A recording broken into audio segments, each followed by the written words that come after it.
Hi sir, good morning. Morning. Sir, sabi ng PIDEA may 31 celebrities po daw na involved po sa illegal drugs.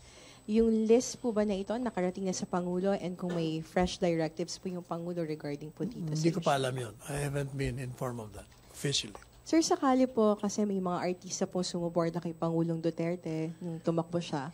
Ano po sa tingin mo ang maging move ng Pangulo kung masasangkot po yung mga artista na sumuporta sa kanyang nakarang election po? Kung may involvement po sila sa drugs or kasama sila sa talaan po? Ganun pa rin. He will be thankful for the help, but he will not tolerate their involvement. MPC questions?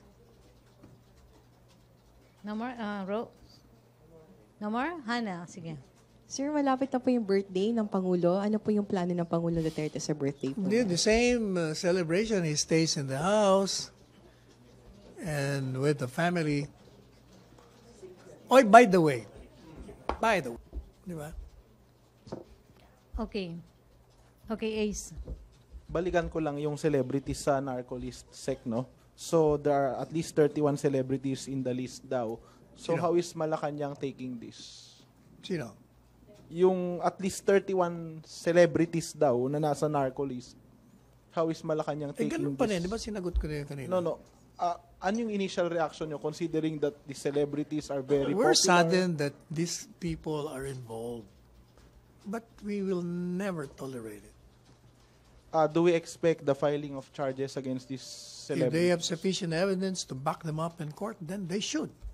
Okay. Ngayon, yung And they must. The Duterte administration has been waging a shame campaign against personalities involved in drugs. Do we expect the release of the names of the celebrities? I will ask DILG. Was it DILG or PIDEA? PIDEA. I think the PIDEA will have to get permission from the president before they can do that. So, is Malacanang in favor o pag-aralan muna yung release ng names? I will ask him his position, and Okay. then I will issue a statement.